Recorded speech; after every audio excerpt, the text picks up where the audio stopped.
into different venues. They extended that into different venues and they started different outlets across Kerala. Purely, they have now two, one in mainly two, one in Kottayam and here they have it. Apart from that, they go with the online transaction.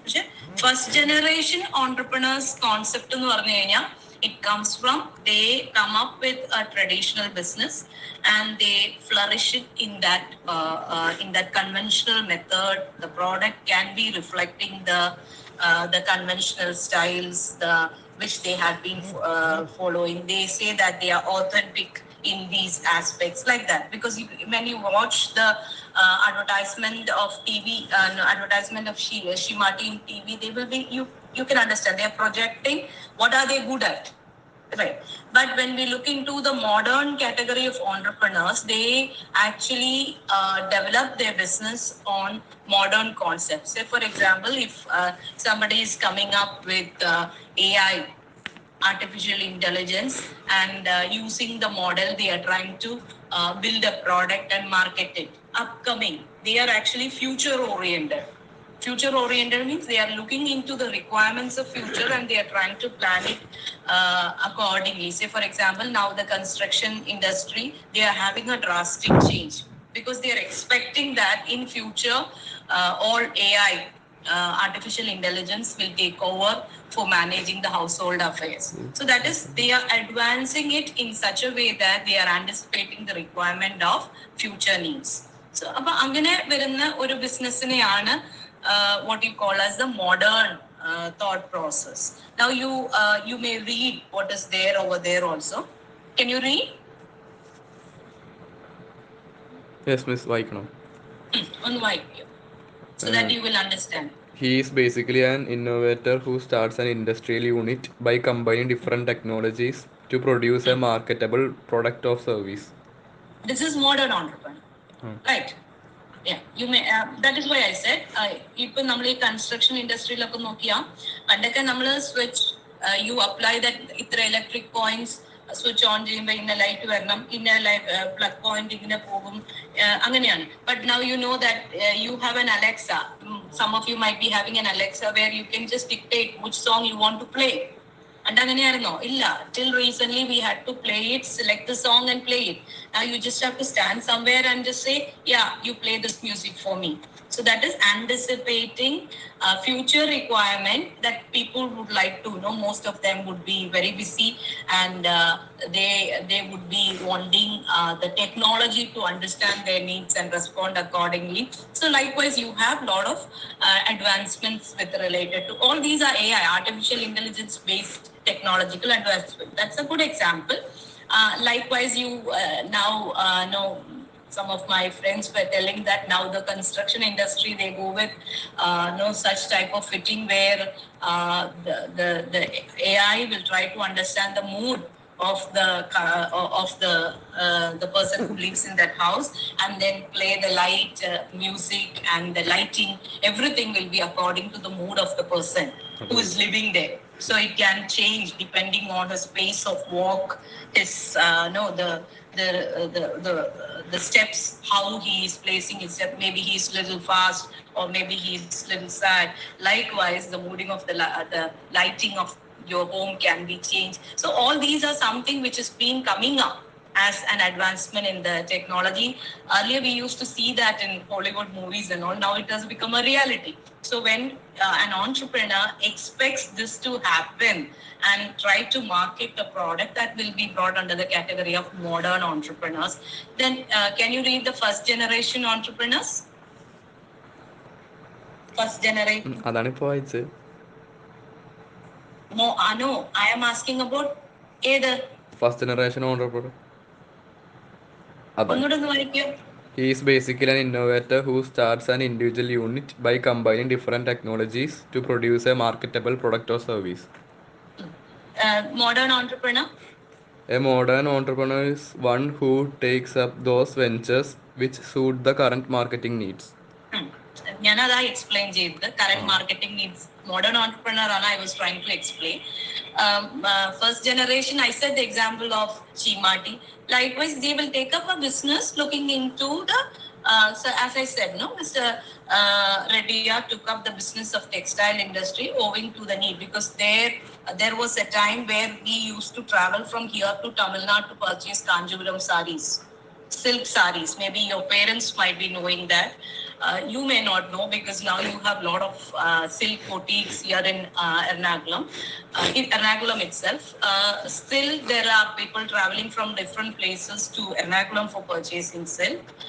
But there used to be a time where the marriage party or the team, the family members, they used to travel to Tamil Nadu for purchasing silk saris and all. So he got the idea that why don't we start an outlet here so that people can easily purchase silk Kanchipuram from within the state itself. So that was the idea, innovative idea which he thought about, and he started a small outlet. Initially, it was in Alapura, and then it was flourished to different areas. Now we know that Veena Kannan has taken over the business, and she's doing it. Maybe she is adapted to some of the modern technologies, including using technology for creating different types of prints and all. See, I happened to listen to her interview recently. So in that, she was saying that earlier we used to have these designing in the weaving houses. Weavers used to do that. Now what she do is she just does the designing with the help of the technology in computer. She sends this design to the weavers, and they make this according to her requirements. So these are the changes where she is adopted to. So that's maybe you can say as first generation entrepreneurs. And what about the third one, which you said? One more is there, no? Classical entrepreneurs. He Classical says, entrepreneurs are the one who stick on to the business model, and they may not be adapting to the changes as and when it is required. You can read it. he is a stereotyped entrepreneur. His main Yeah. aim is to maximize his profit by satisfying the customers' needs through the development of a self-supporting venture. So classical entrepreneurs, actually they try to create their own identity through their conventional products. A lot of adaptations, no, owing to the conditional changes, environmental changes, are very less to. That's why they are called as classical entrepreneurs. They have certain themes, and they try to evolve the different ideas within that framework. So such type of entrepreneurs you might be, but in if you ask me whether there is a long run existence for those entrepreneurs who are reluctant to change, my answer would be no. You know why? Because we don't like using the same product for maybe 10 or 20 years. Maybe we prefer, see, there are certain bathing soap which we prefer again and again, like Pez or Synthol.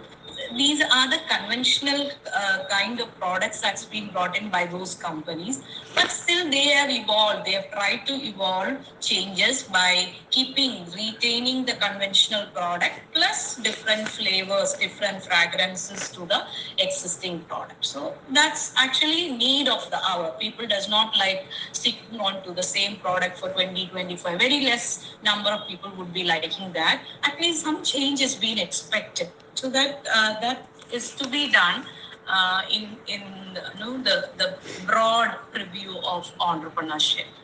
Yeah. So another three being added, that will be classification of entrepreneurs on the basis of the scale of development. And thanks for sharing. This one is first generation, modern entrepreneur, and the classical entrepreneurs. Would you like to add something more? Yes. No, miss.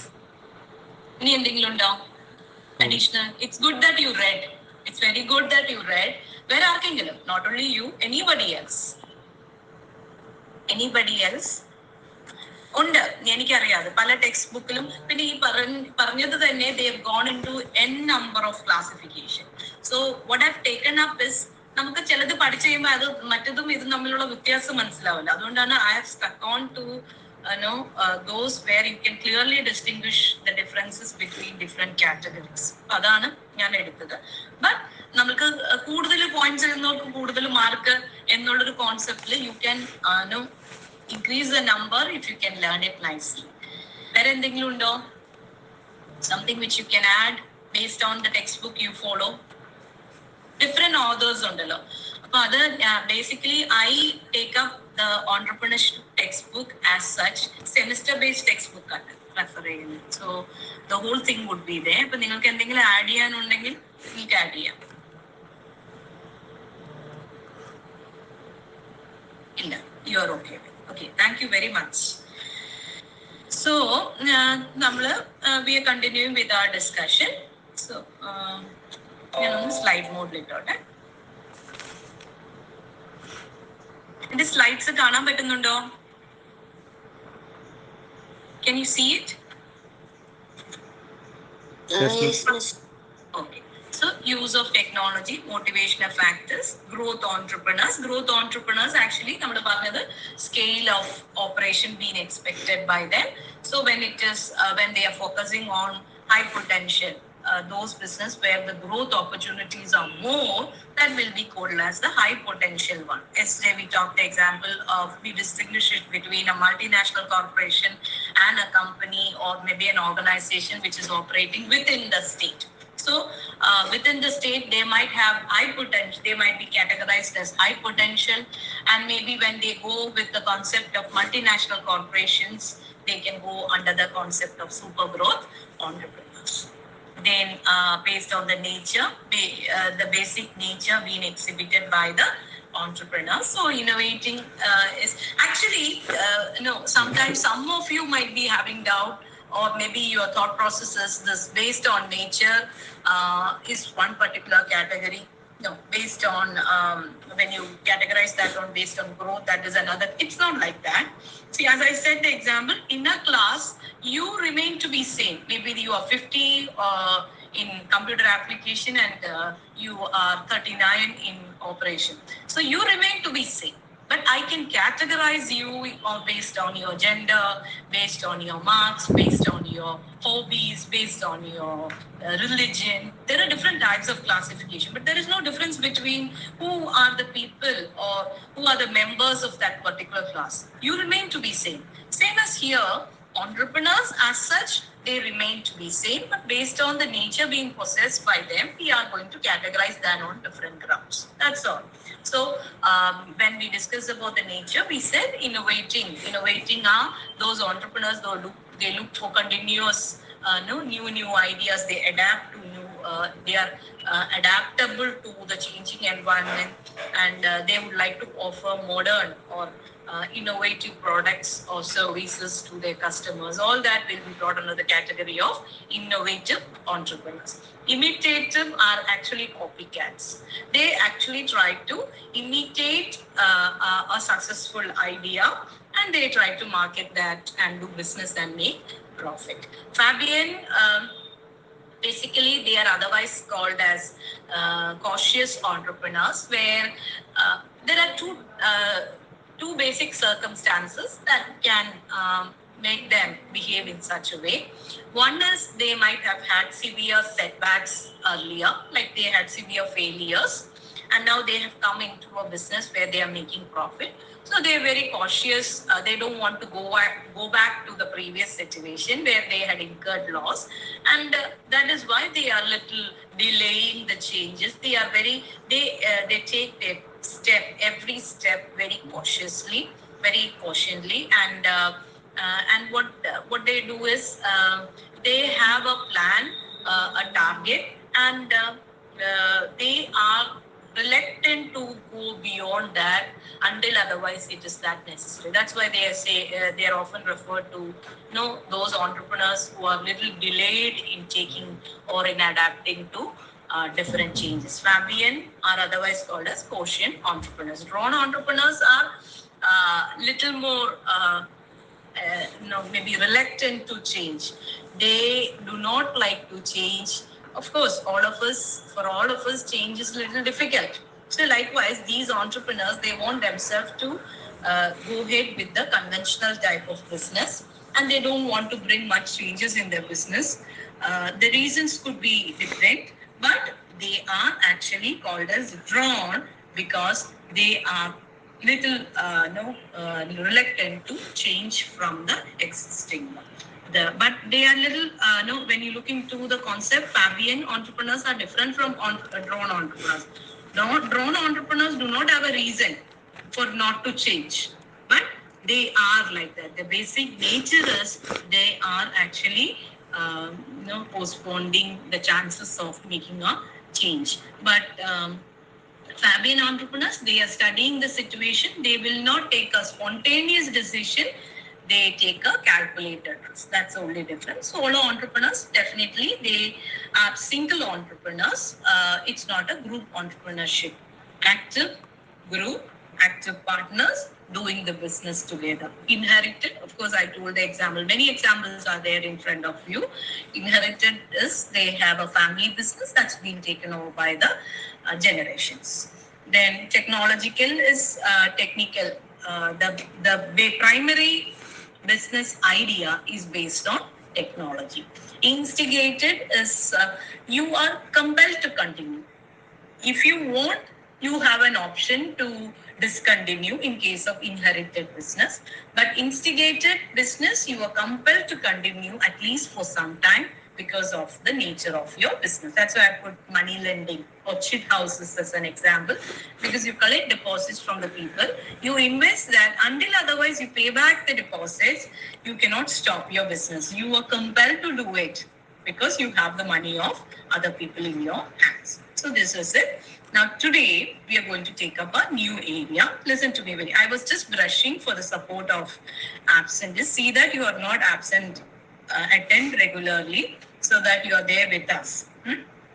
Now coming to the next category, it is individual and institutional entrepreneurs. The name itself says that individual means it is an enterprise run by one person. Okay, and institutional means generally it is set up as an organization by a group of persons. So when it is set up as an organization by a group of persons, it can be in the form of a company, it can be in the form of partnership or any other type of business models. Okay, so the primary difference is in case of individual entrepreneurs, they are one, as we said, no, the previous solo. There is one person who is managing the entire show, whereas institutional, you have a support from a group of individuals. And here you might be registering yourself also under any of these category. Maybe if it is partnership, you have to register under Partnership Act. If it is company, you have to register under Companies Act. Likewise, okay. So individual, I have just quoted the benefits because when I am the only person who is managing my business, the primary benefit for me is flexibility. I can take my decisions at any time without consulting anyone. It is ultimately falling on me. I am not answerable to anyone. So that's actually the freedom of an entrepreneurship business run by a single person. That's why many don't want to convert their business into a company or a partnership form, because they know that once there are other persons into that, then you have to consult with the other members before you go with a decision. So that's why we say that the flexibility and the ease of taking decision is very high when it is run by an individual. You have a lot of freedom. You can decide to go for it or not to go for it.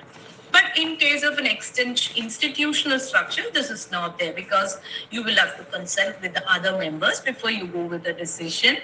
And there will be process, the procedures which you have to follow. You will have to conduct a meeting. Say if it is in the form of a company, you have to go with conduct of board meeting. You have to get the acceptance from at least 3/4 of the board members. So all these aspects, and then again you will have to submit it for the approval by the executive committee.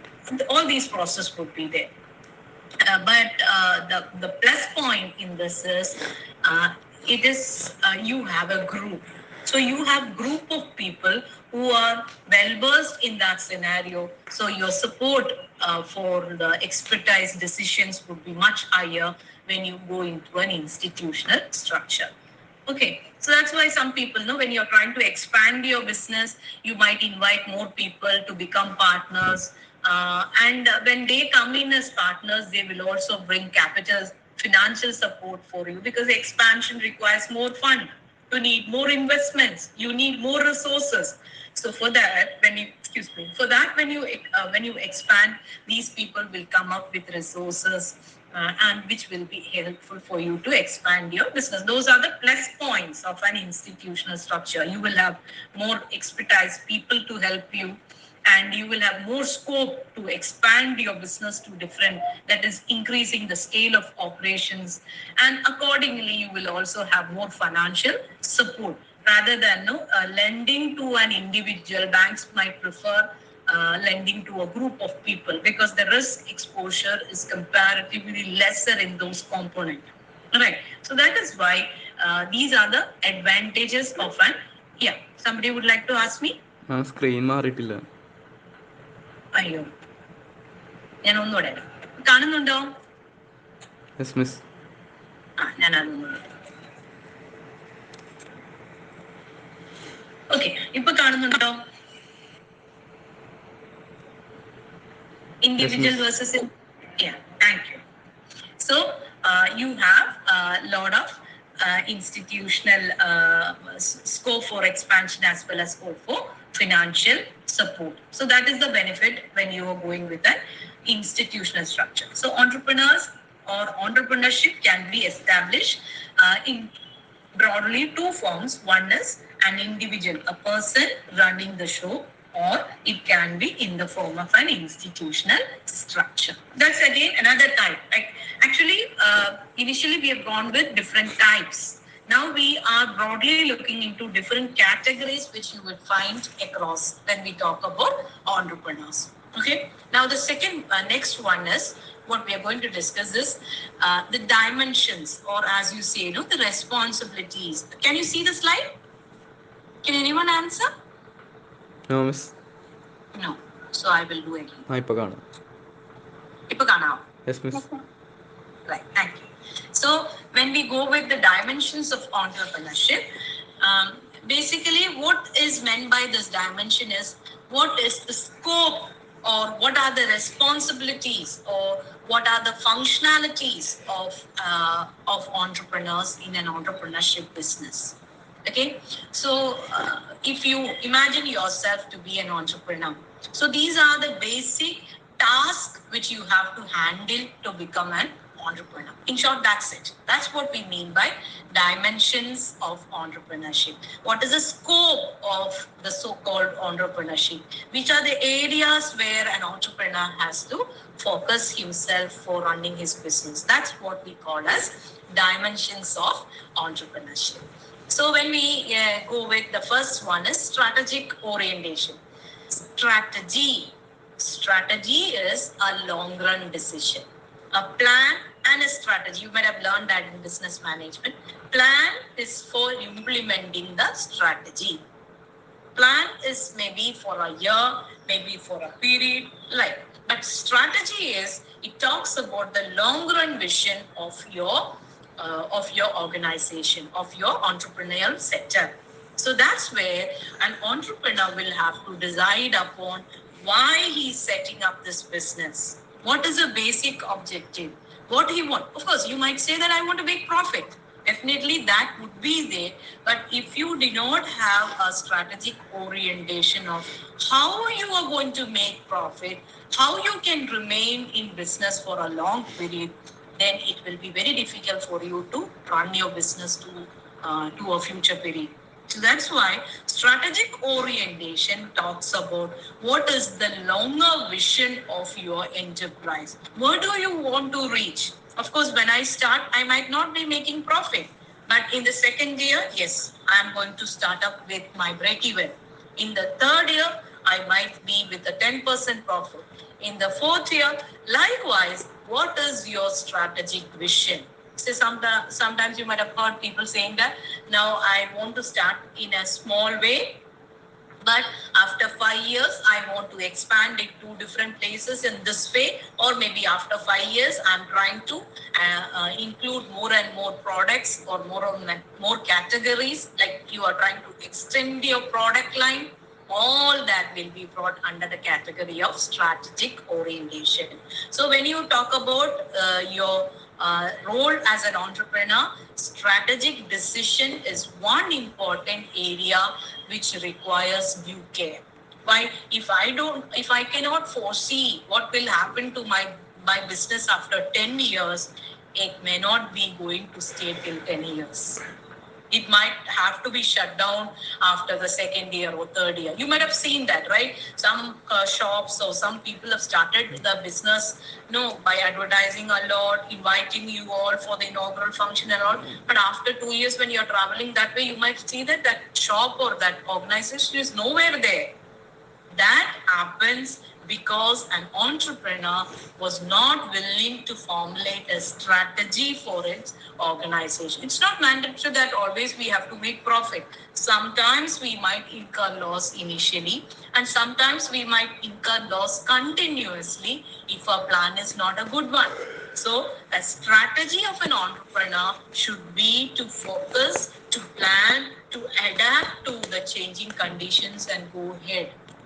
Say, for example, I will just say soon before the COVID period. Okay, soon before the COVID period, actually, I had seen many shops. Okay, they had gone with the opening of their shops. Newly, they had opened.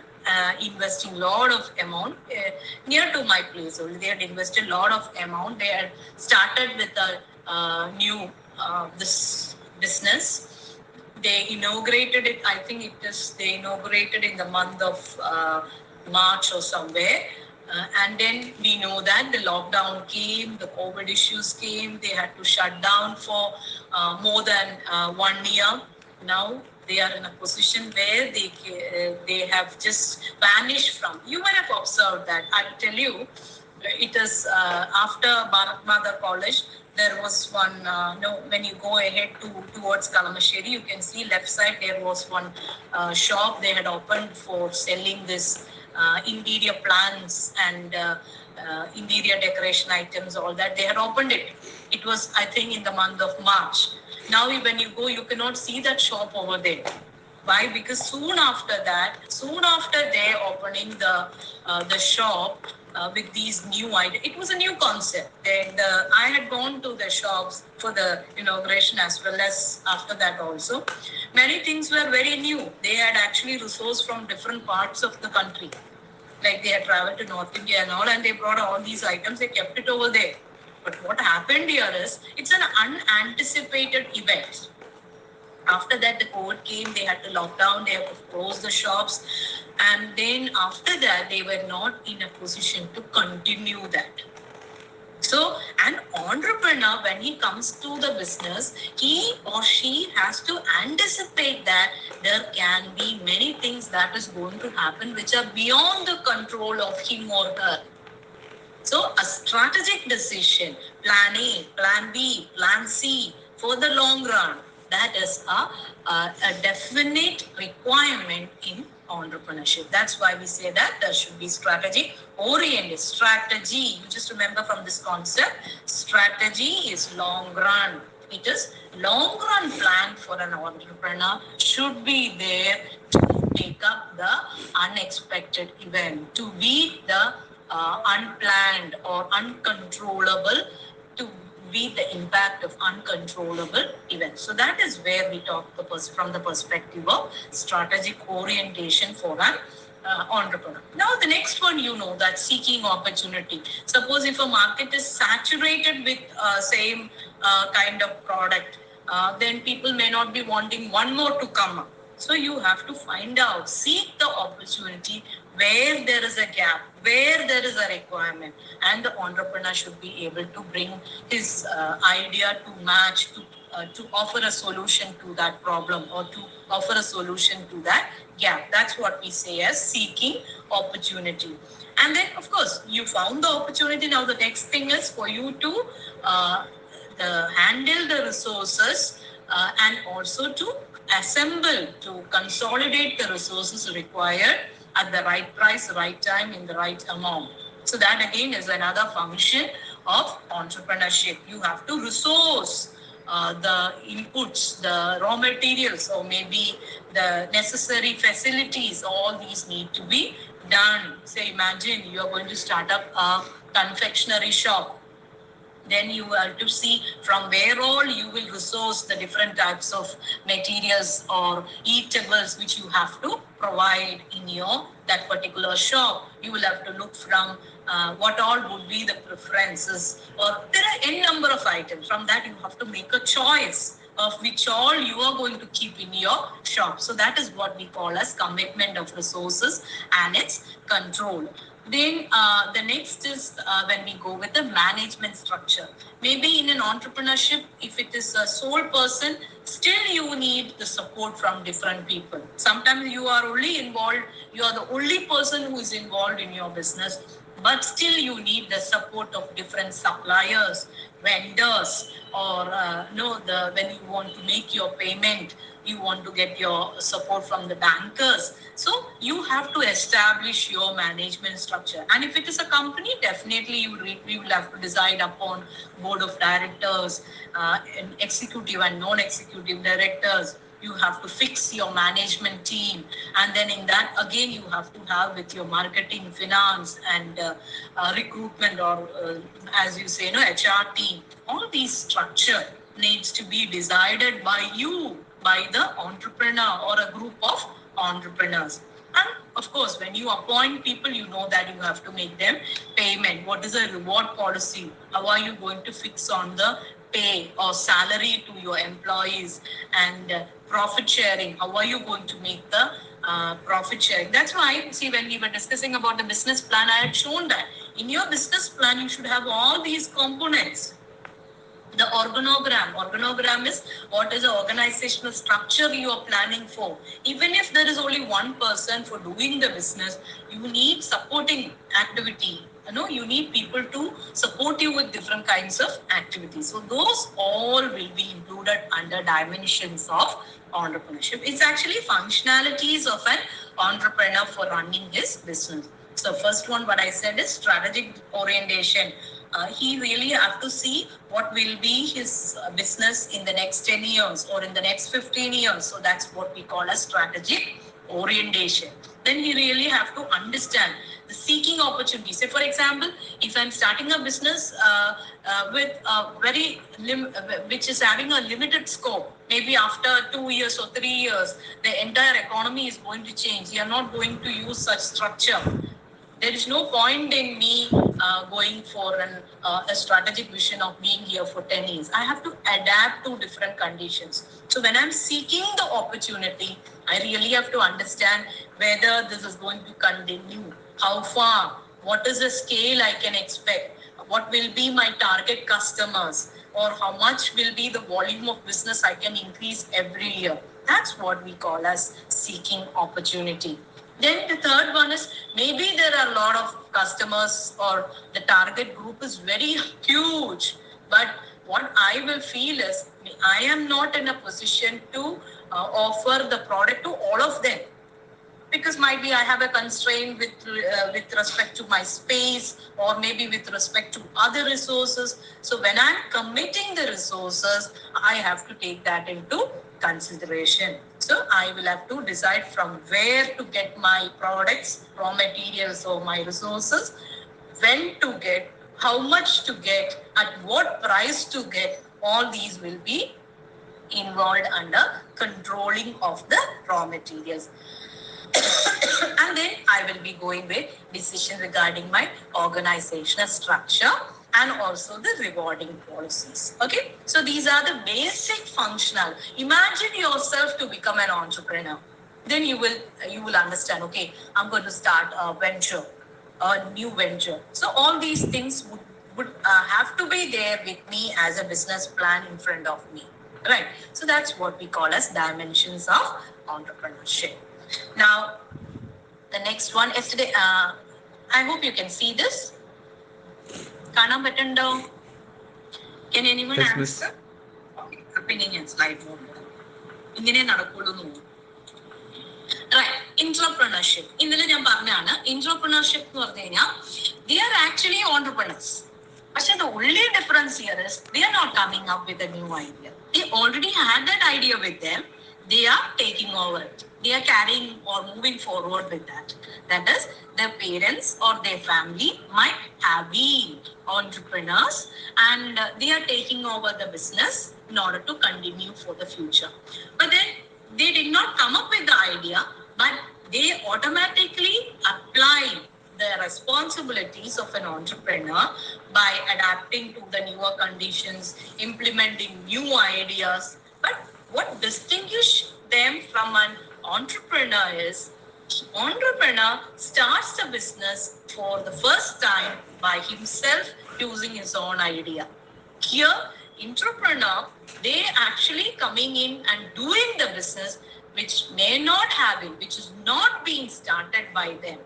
They have been inherited into that business, or they have inherited that business and they are continuing themselves by discharging the responsibility of entrepreneur. So as I said, no, around us, maybe some of you, your parents might be having some business, and after your studies, some of you might be taking over. You want to continue the business of your father or maybe your mother. You will be called as an intrapreneur instead of entrepreneur. Why? Because your parent already had it.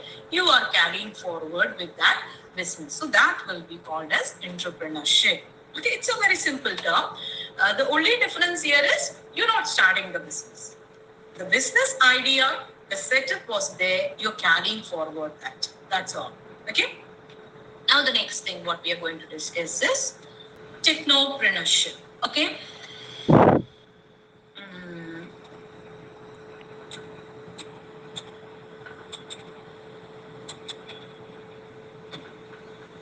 Kanavo. Yes, miss. Yes, thank you so much. So, other രണ്ട് words in the combination, entrepreneurship with technology. Okay, entrepreneurship with technology can be called as technopreneurship. That is, technology is the idea which you use for setting up your business. You have a lot of examples. I've just put few examples where you're very sure with Microsoft, Mr. Bill Gates, right? Steve Jobs, where you talk about Apple. Zuckerberg, you have lot of businesses where you go with the technology. Okay, so it's a collaboration of technology. You use your technical know-how to invent on products and then you do your business. Then that will be brought under the category of technopreneurship. That is entrepreneurship and technology. It's a combination. Say for example, if you're doing a travel agency business, you have started your business. If you're going with that, you will not be called as technopreneurship because there is no technology. You might be using computers or you might be using other type of softwares for doing your business, but your business, primary business, is not with technology. You're not selling technology to make profit. You are using technology to do business. So you will not be called as technopreneurship. When you are selling technology, when you are inventing on technology to do your business, that's why we say that it's a combination of entrepreneurship and technology. Then that will be called as technopreneurship. Okay, so you have to have the difference between all of us. See, now I'm using technology, but I'm using technology for communicating to you. Right. But when I'm using technology, when I'm inventing on technology, I am bringing new and new products. Like maybe I'm developing a new version or new type of computers, or maybe I'm going with developing a new version of mobile, or maybe I'm going with a new version of notepad. All that will be brought under the category of technopreneurship. Okay, so that's it. Now I'm going with the next one. It's all easy, but we really have to know it, what it is. Okay, can you see this? Yes, miss. Right. So, cultural entrepreneurship, this is you are actually, see, for example, if you search it after this, the class, if you search for Ashoka, okay, search for Ashoka. Ashoka is a group of entrepreneurs who are engaged in the so-called activity called social entrepreneurship. They are trying to solve problems that are connected with society. Okay. At the same time, in that website, you will find certain entrepreneurs who are actually trying to bring some kind of changes in the culture, in the society regarding, say, for example, you might find entrepreneurs who are engaged in developing products for tribal communities. Okay, because they are an ethnic group who most of them will have a different, maybe they speak Malayalam, but a Malayalam that is different from each one of us. Maybe they have a culture that is totally different from us. They have a practice which may not be similar as that has been a person living in a urban locality. So when you are planning for a product for a particular cultural group, or when you are becoming yourself as a cultural change agents through through using media tools or through using different software or technology support. Ultimately, what you aim at is you want to be change agents. You want to make the world a better place for the disadvantaged groups. That is, profit may not be your basic objective. Your basic objective would be you would like to establish a kind of business which can solve some of the problems of a particular group of people. Likewise, you are setting up business particularly aiming as a solution, providing a solution to different cultural issues. So you want to change the world for a better one, towards a better one. So, for example, suppose, see, most of the people from the tribal community, maybe their settlements are very far from the generic institutional structure. They live in interiors. There are a lot of, in Kerala the percentage is very less, but when you look into the northern parts of the country, there are tribal communities who live in the interiors of the forest where they have less net connectivity, and where they are not used to modern technologies and all. So maybe you want to bring technology to them, but the normal way is not suitable to them because there is no net connection, or these people may not be willing to travel. They might have to travel one day to reach the external world. Likewise, there are no other transportation facilities and all. So you want to reach technology, or you want to supply the inputs of the modern technology to them, but you have to come up with a different product or service. So when you are developing I'm just there are certain product that is being developed where you can use your mobile connection to access those. You need not use internet connectivity and all. You can work that using your mobile connections. So now people have developed such type of technology for providing that to these tribal communities. So all that will be brought under the category of cultural entrepreneurship. Or there are other very good example is there are many ethnic, like I have heard it is, I forgot the name. There are groups where a group of people join together and they have set up a business where they are actually selling uh, the uh, the art and culture of these Adivasi groups in Kerala. See, I had gone to some Sri Lanka, or if you go to any place, you will have some cultural centers where these they have certain groups who come and exhibit the traditional dances or traditional cultural forms of particular community, the aboriginal community of that locality. So all that is when you are trying to convert that as a business, that will be brought under the category of cultural entrepreneurship. So your basic idea is you want to propagate a particular culture, or you want to bring change. Say, for example, the violence against women. You want to bring change in the present world, which will prevent violence against women. women. So all these concepts, when you mix that with the entrepreneurship, we start a business to solve such problems, then it will be called as cultural entrepreneurship. So the key word is you want to change the world for a better tomorrow.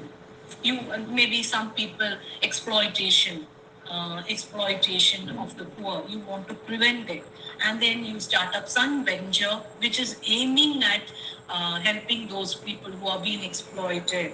Or maybe you start a venture where you directly resource it from the farmers by giving them a good price for the products. All that can be broadly brought under the category of cultural entrepreneurship. I put an example like media tools. You had seen, right? No?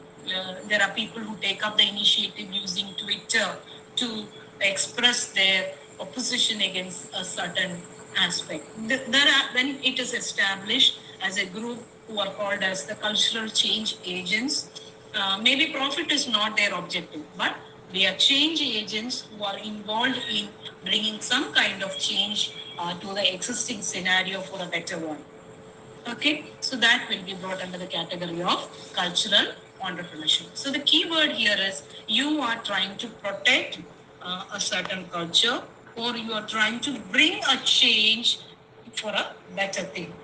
Okay, so protect the culture. I told the example of these tribal community. When you try to protect the culture of tribal community through different programs, by organizing different programs, ventures, that will be culture. And if you try to prevent the exploitation, violence against women, or if you want to prevent the exploitation of children, child labor, you want to put an end to that.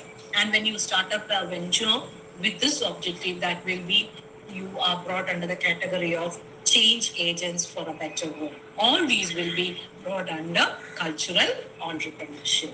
Okay. Now the last. Yeah. Would you like to ask something? ഞാൻ തന്നെ പറഞ്ഞുകൊണ്ട് പോവാണ്. Are you here? Would you മനസ്സിലാവുന്നുണ്ടോ? അഗ്നീത?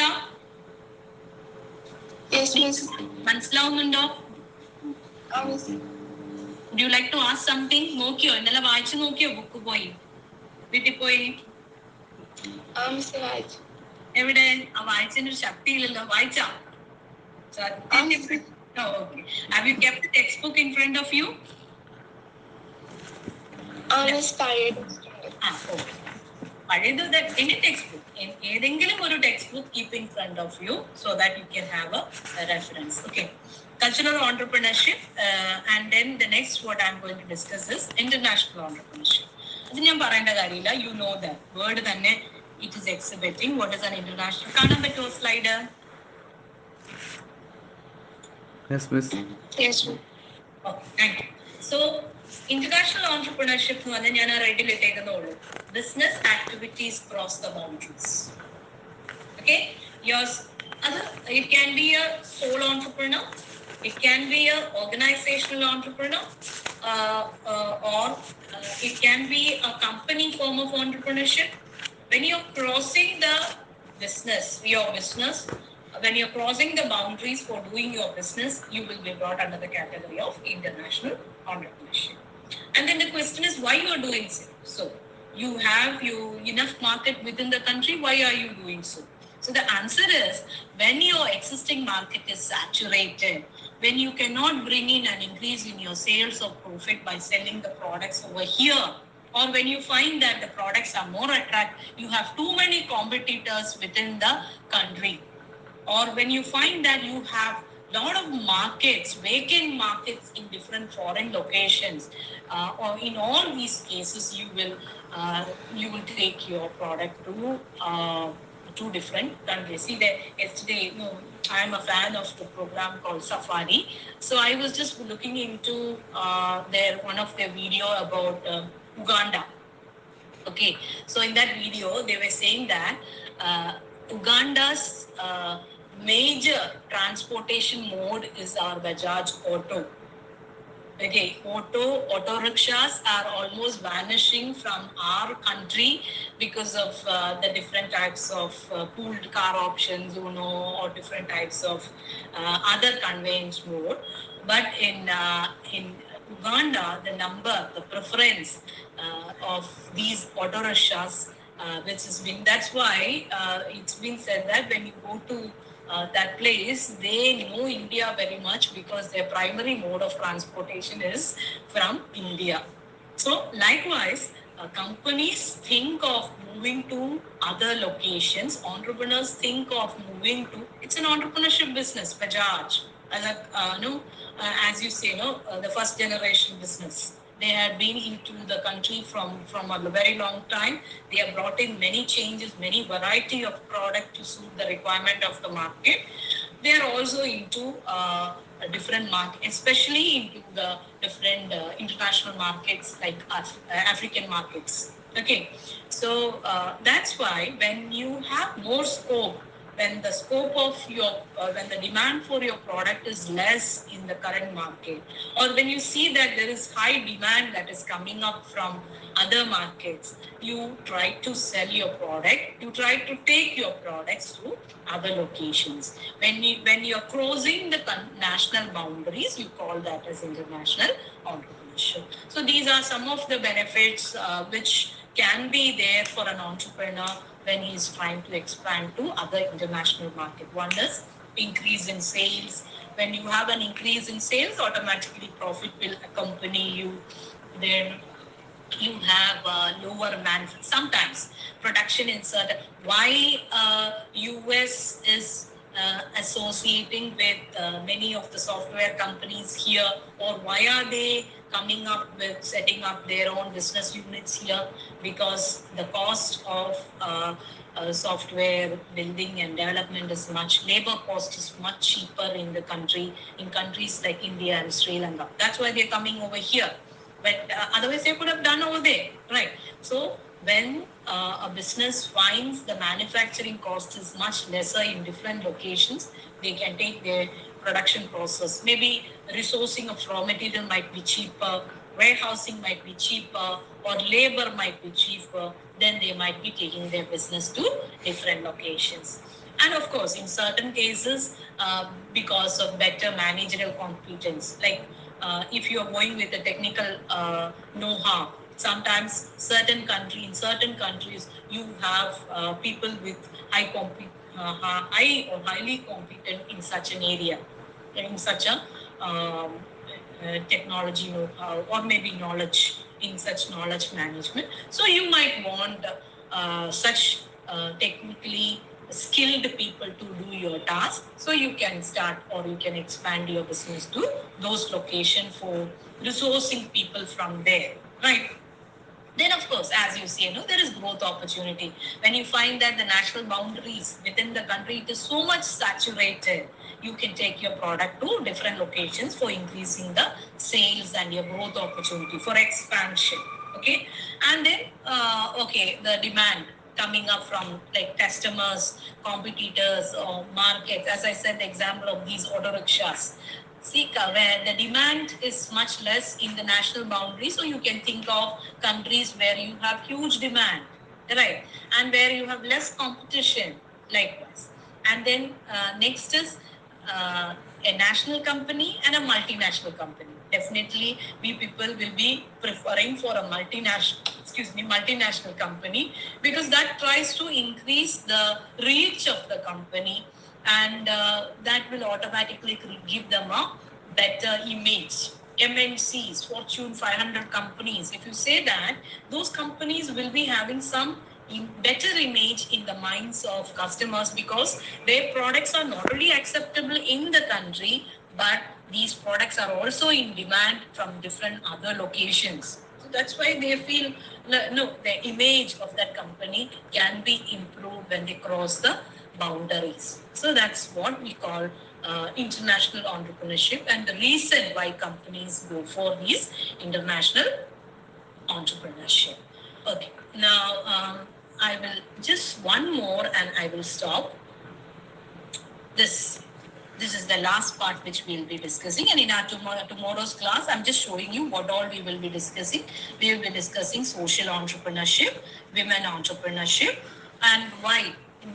When we look into number of women entrepreneurs are less than 10% in the whole country. So why is that?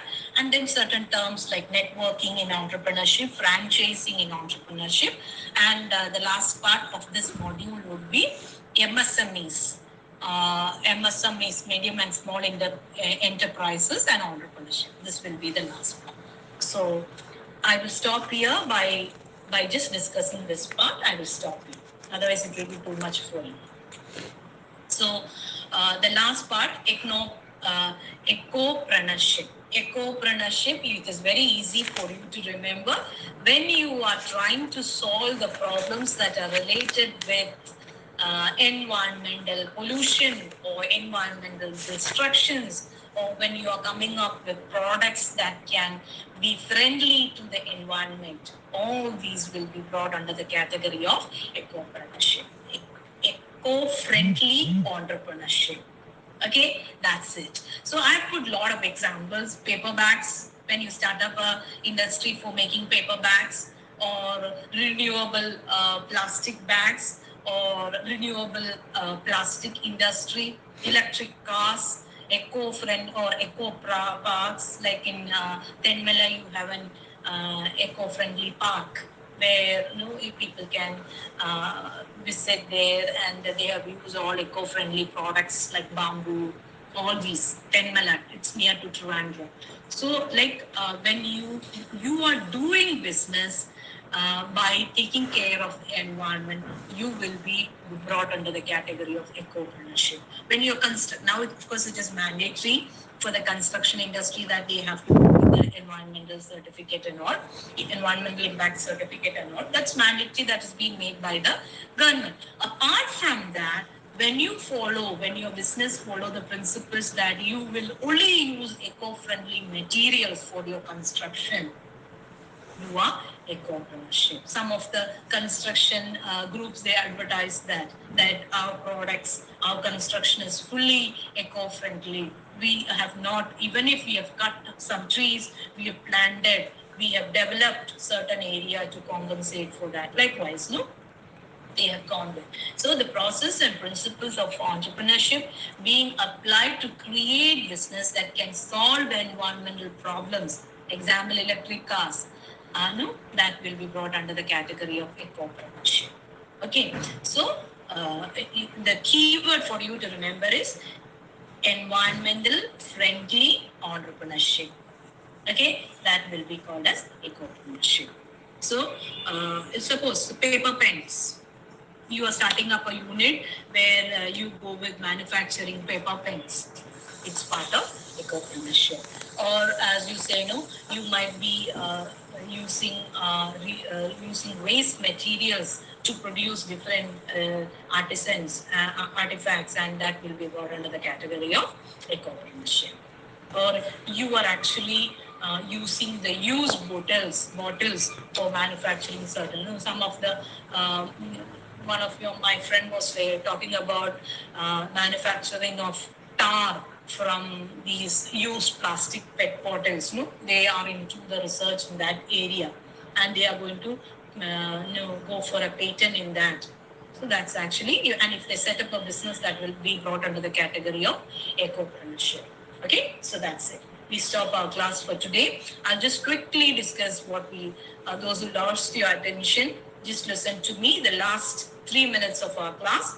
So the first concept, the last concept which we discussed is environmental friendly ways of doing business will be called as ecopreneurship. And then we discussed about, one second.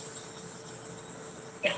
Then we discussed about international entrepreneurship. The key is crossing the national boundaries for doing business. That will be brought under international entrepreneurship. All these are very simple. Just listening one time is okay.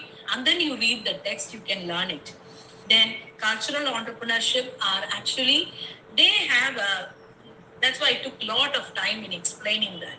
Their area of operation is, they are cultural change agents. They are trying to bring a better condition in the world around us. So maybe they are protecting and propagating a particular culture, or they are preventing some some kind of cultural exploitation like child labor or violence against women through different type of cultural activities. All these will be brought under the category of cultural entrepreneurship. Then techno-entrepreneurship, I told technology being converted into a business. Those entrepreneurs will be called as techno-entrepreneurship. Intrapreneurship is inherited business. When an entrepreneur has, when a person has inherited his business from maybe his parents or family and continuing with that business, it will be called as entrepreneurship. Okay. Then we talked about the dimensions or the responsibilities or the scope. So we said an entrepreneur should have a strategic orientation. He should be able to identify the opportunities, resource the necessary requirements, or you have to go with commitment of resources, and then he has to constitute a management structure and go with the reward policy. So all these decisions need to be taken by an entrepreneurship under the so-called caption entrepreneurship. Now, then we discussed about the distinction between individual and institutional. Individual is single person going with the entire show of the business. Institutional means you have a group set up primarily for undertaking the business. That's it. So this we had a recap in today's class before we started. Any doubts?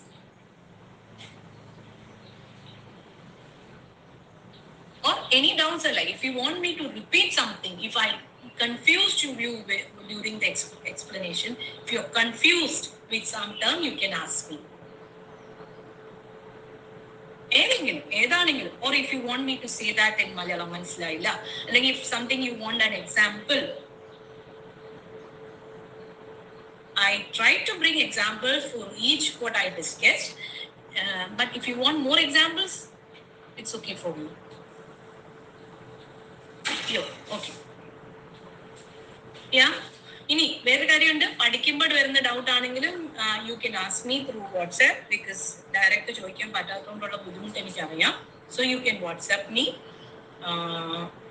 Or നാളെ വരുമ്പോൾ text book വായിച്ചിട്ട് വരാം, എന്തെങ്കിലും സംശയം ഉണ്ടെങ്കിൽ ചോദിക്കാം. Okay, so I stop here. You have another class I believe. Class എടുക്കുന്നില്ല, Saturday ആണ്. സോ മൺഡേ ട്യൂസ്ഡേ ചിലപ്പോൾ ഓഡ് ടൈമിലായിരിക്കും ക്ലാസ്. വൈവേ ഉള്ളതുകൊണ്ടാണ്, ഫൈനൽ ഇയറിന്റെ വൈവേ ഉള്ളതുകൊണ്ടാണ്. ഓഡ് ടൈം എന്ന് പറഞ്ഞാൽ ചിലപ്പം 8:30 to 9:30 വരെ ക്ലാസ്, അങ്ങനെ, അല്ലെങ്കിൽ ചിലപ്പോൾ ഈവനിങ്ങിൽ ഒരു class. Monday Tuesday or sometimes അത് വൈവേ എക്സ്റ്റെൻഡ് ആയി പോവാണെങ്കിൽ ക്ലാസ് ഉണ്ടാവില്ല. I inform you, check your WhatsApp group. പിന്നെ മൺഡേ ട്യൂസ്ഡേ വെനസ്ഡേ തൊട്ട് നമ്മുടെ ഈ നോർമൽ ടൈമിൽ ക്ലാസ് ഉണ്ടാവും. Okay, thank you very much. We will meet the next class.